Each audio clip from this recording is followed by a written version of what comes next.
Hey you guys, welcome back to the channel. Got another recap video for you guys. Married at First Sight, Boston, season 14, episode number 4, Bliss, Brunches, and Brawls. Oh my.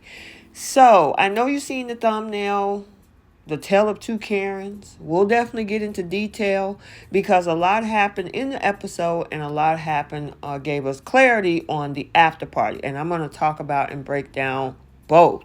So before we jump into this, if you're new here, hit that subscribe button, turn on your notifications. You like the video, smash the like button, and also feel free to drop a comment down in the comment section below. So let's get started. We're going to first go ahead and get the other three couples out the way, and our first couple is Yasmina and Michael. So Yasmina, they got to sit down with family this time, and Yasmina sat down with Michael family, and she seems to fit right in. You would think just by looking at her, she was already part of their family. But within the conversation, a few red flags came up. And what that was is that Michael sometimes can think the worst, and Yasmina has only been in long distance relationships. Now, either one of those things can be a recipe for disaster. So, what they need to do is try to figure out how to compromise and communicate. Now, on the flip side, Michael gets to speak with his wife's family, and he admits that he hasn't ever seen any example of a good marriage, and tried to reassure and put her mother or his mother-in-law, her mom, at an ease in regards to his attention. Then let's fast forward to the honeymoon, because obviously it must have been something in the water down in Puerto Rico. They discussed the confrontation between Lindsey and Olajuwon, and Michael's perspective is that when you don't know people, there's always a possibility of conflict until you know a person's boundaries. Okay, makes sense to me. Now, Yasmina disagrees. She says that she doesn't go into situation expecting conflict. Now, in her in-post interview, she references her sister's comment about him being negative at times, and that's probably the reason behind the whole situation to bother her. I don't think Michael's comments were, coming from a negative place. It's just more realistic. And he also was giving everyone in the situation some grace, which could be seen as optimistic.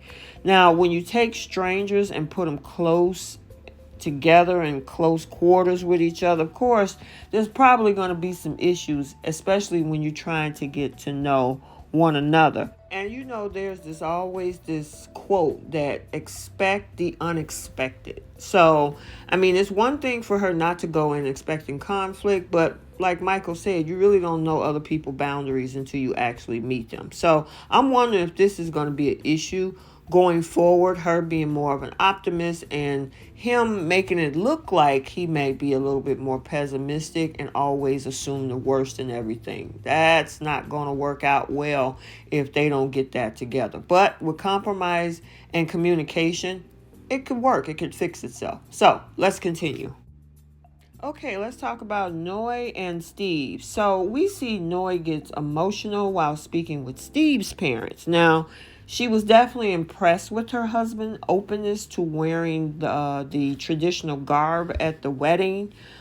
His father definitely pulled no punches when he asked her thoughts about his son being currently unemployed.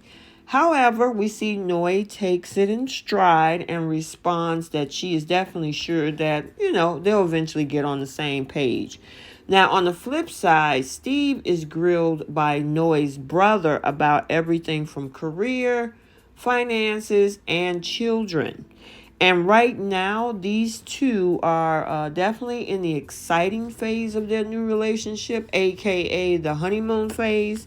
Now, I know Noi values stability, while Steve is a little bit more adventurous. So, he definitely though seems confident that he will start working at least at just a freelance capacity.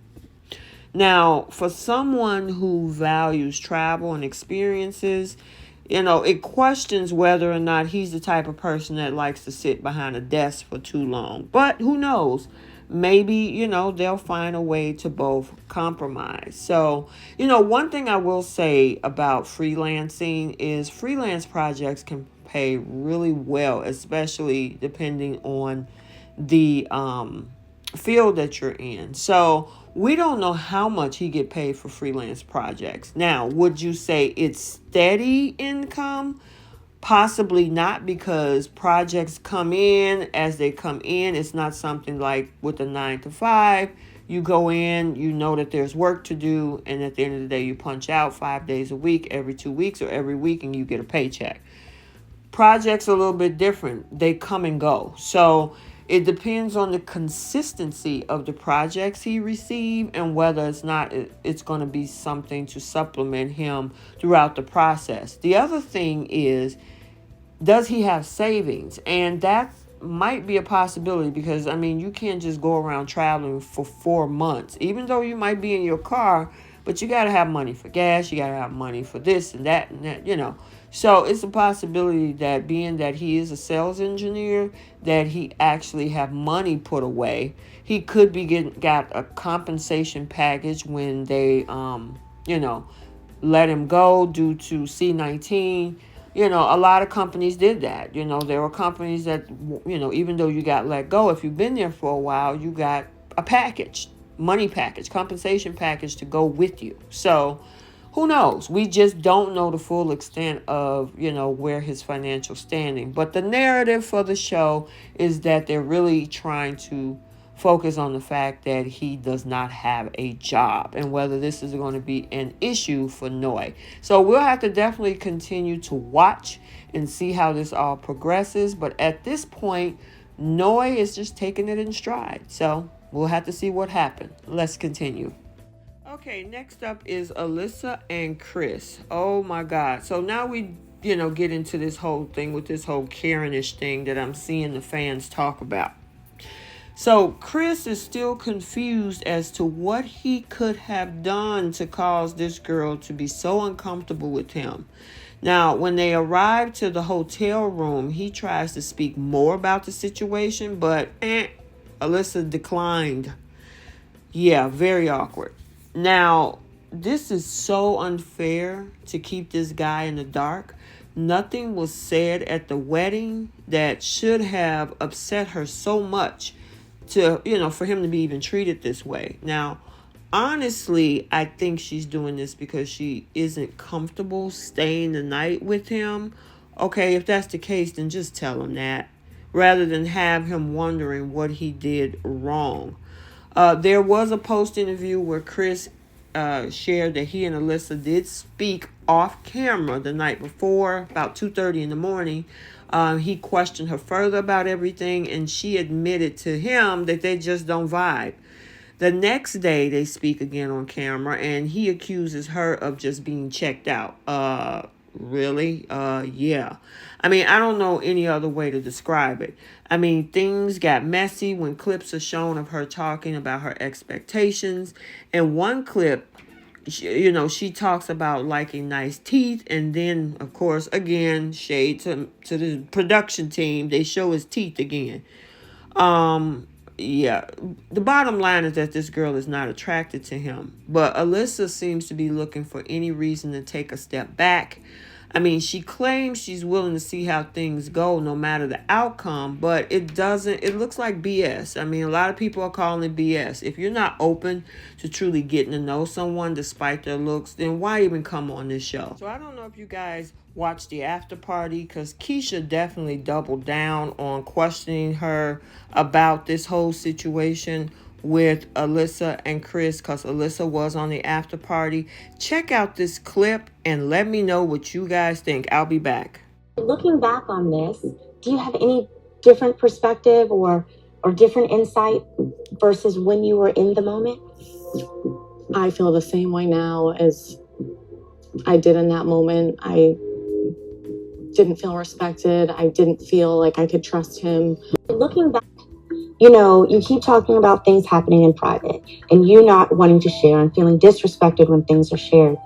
Why did you sign up for the show? Part of it is sharing your journey. There are certain things that I wanted to say that I would have rather said to him in a private, intimate setting than have 30 cameras and 30 people around. I don't want to hurt people's feelings. I don't want to be being mean to anybody. I was trying to be respectful. Okay. I guess the viewers are just going to have to watch the show and kind of, form their own observations as a result of, what has been shown. I was just really hoping to kind of, give your side of the story. So I'm going to get I hate that you're upset and I hate that you're crying. I'm walking away from this conversation. Well, we're going to keep going. So what's your take on all of this? Straight up, this is all bullshit. I think she got married. She wasn't attracted to him. The fact that you had his friends, his corny ass friends, come over and say some corny to you, you indulged in it because there was a leeway to get out. So I wanted to share that after party soundbite with you so you can get a full picture with the show and what came out after the show. I mean, I feel so bad for Chris. I mean, he had to go meet her family and tell them that he was just told by his wife that he wanted to be friends. I mean, her mom was saddened by the news and, try to put some hope into him to kind of remain hopeful. Meanwhile, Alyssa meets with his mom and friends and act like if everything is okay. She playing games. I mean, it's a weird situation, and for a lot of people it looks like she's not taking this whole process seriously. Everything about him seems to annoy her despite him trying so hard to make her feel comfortable.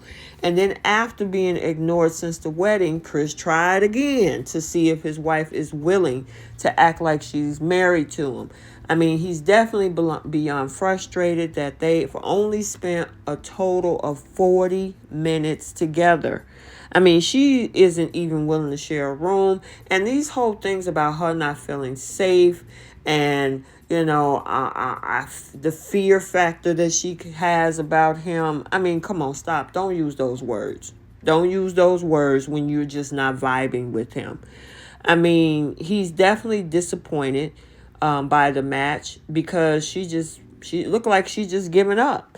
I mean, she denies everything. She storms off when he says that he isn't telling the truth. She's even mad that he didn't lie to her mother about the state of their relationship.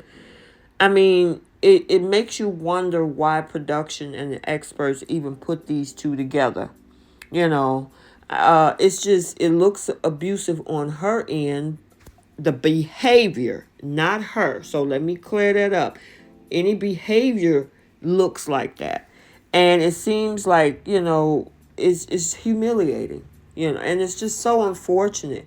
And then she got mad on the after party. She walked off because she was backed in the corner. And I will say Keisha doubled down with asking the right questions, saying that you need to tell him this. You keep talking about that things happen in private, but you won't express what happened. And then she complained about the 30 cameras. And it's like, what'd you come on the show for? You knew, as Keisha said, that you have to show the journey. You know that. That's nothing new. This show has been on for 14 seasons. So if you didn't know this, then you probably need to do your homework before coming on the show. Seriously. So that's why a lot of people are saying she's giving this Karen-ish vibe, and it's just so unfortunate because that whole gaslighting situation, she said that he's calling her a liar because of the fact that, he wouldn't lie to her family. No, he's calling you a liar because you said you put in the work or you tried to put toward, working this thing through, and you're not telling the truth. And that's why Chris called it seemed like he was gaslit. So let me know what you think about that. We got to get into this whole next segment about this other Karen-ish, character on the show. So let's move on. Which lead us into Lindsey and Mark. Now, on their first night together, Mark, we see, opens up with Lindsey about his mother's depression. She does listen, and she's appreciative that he was definitely so comfortable, being so vulnerable with her. Now, the next morning, they continue to get to know each other. Later that day, she meets with her husband's family to gain a little bit more insight about him. The family gave her some tips, but ultimately they love that her personality may be able to kind of help him open up a bit. Mark receives, on the other hand, a Lindsey survival kit from her friends and family. And yeah, he's probably going to need it.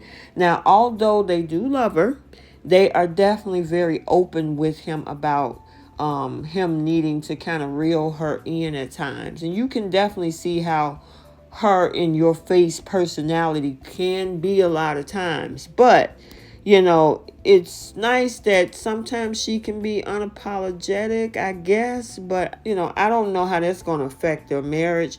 But right now, Mark does seems open to the challenge. However, things take a turn. And so they were getting ready to go to their honeymoon in Mexico, and some things happened. Check out this whole situation with this meltdown, which a lot of people are definitely calling, Lindsey having Karenish behavior, because some of the things she said and what actually happens when it came to Olajuwon and Katina definitely differs. Check this out. I just checked in to the honeymoon suite. I felt like I needed a second to regroup. I think we were all laughing and joking on the plane, and one of the husbands got a little aggressive with me about fighting, and I was like, "What, you want to fight me?" Thinking we were joking. And then he started posturing and waiting for me at the end of the line and puffing his chest out and raising his voice, and it just really triggered me. And it really brought me to a place where I didn't feel comfortable. And it really, shook me at my core, so. And I just needed a moment to kind of, feel better. There were actually 2 interactions that happened, and I'll let you guys see that because a lot of that came on the after party and broke it down. One of the interactions that we did saw was that they didn't ride on the bus with them. And all that came from and was stemmed from the fact that Lindsey approached Olajuwon about speaking Spanish. And pretty much saying no, she told him, you have to speak the language over here in their particular country.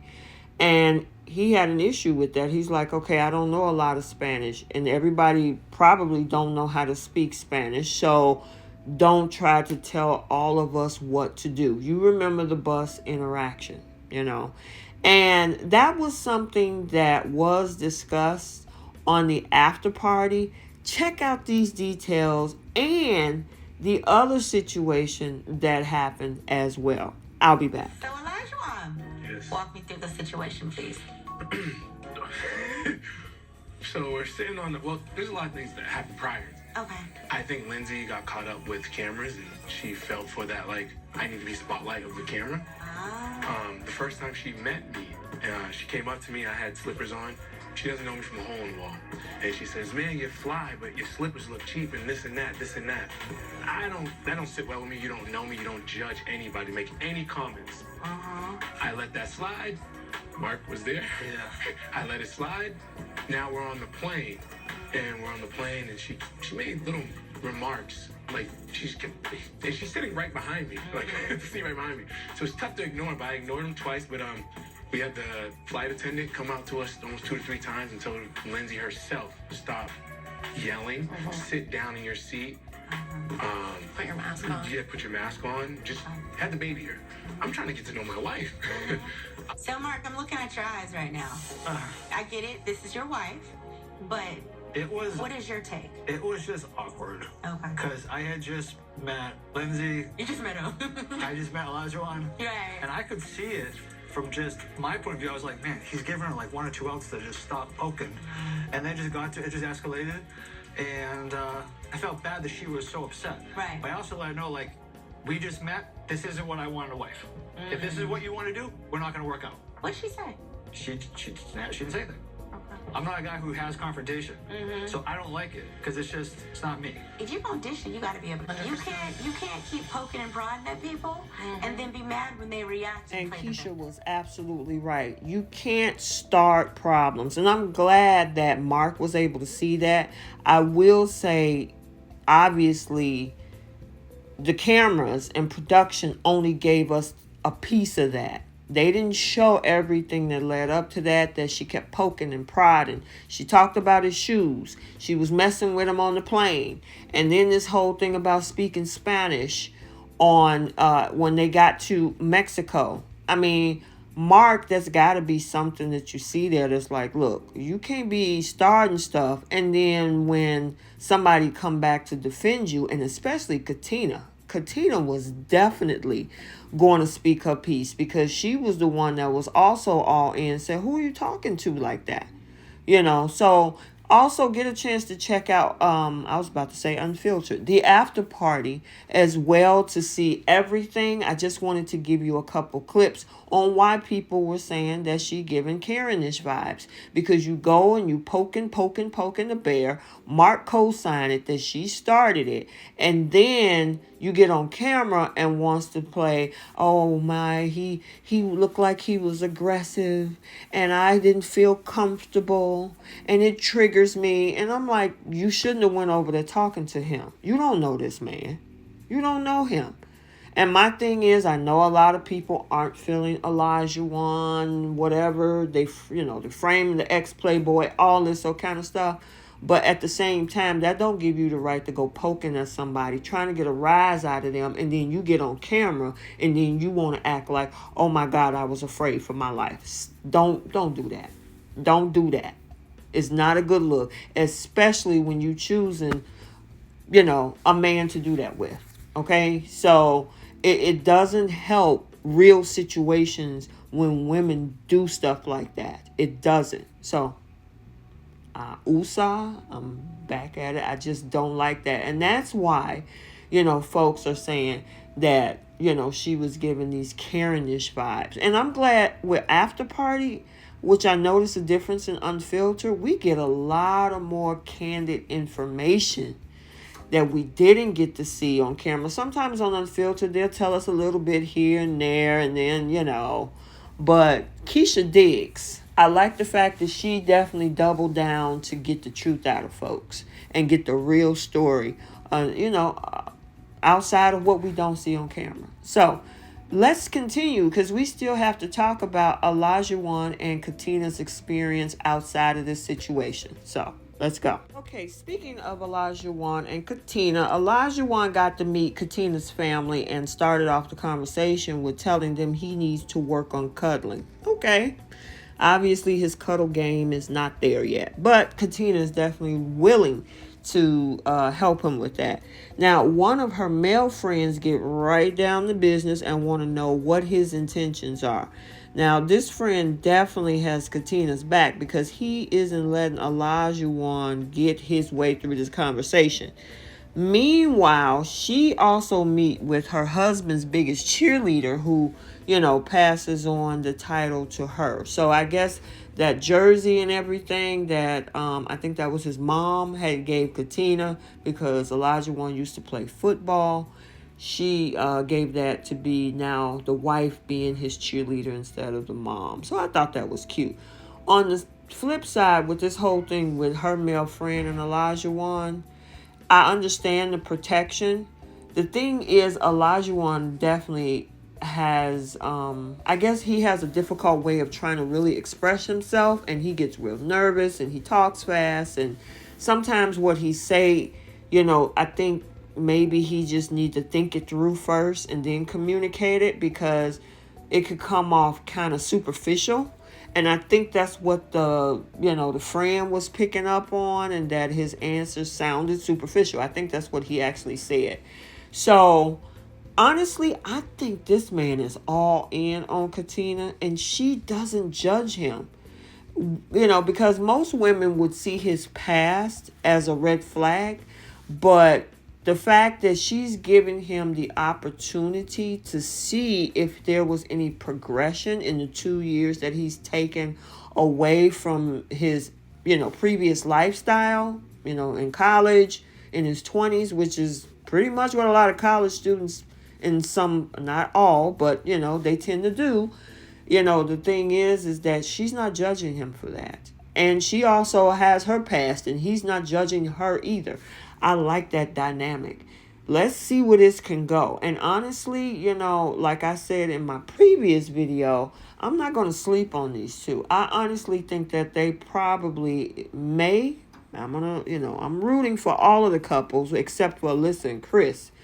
But I'm hoping for all of them to get to the end and say yes on decision day. But, I'm keeping my eye open on Olajuwon and Katina. And, Married at First Sight is shady when they try to highlight people's teeth. And, they always want to introduce people a certain way to trigger the fans and, get their mindset already with the first impression without giving these people the chance to get through the season without progression. So I'm looking forward to seeing what they will do. So I hope you enjoyed this recap. Like, comment, and subscribe. Let me know if you like the integration of both the show and the after party and how it connects and putting it in one video. I used to do 2 separate recaps, but that is really taxing and time consuming.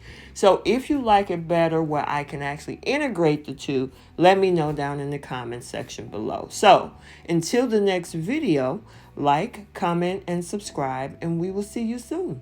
Bye.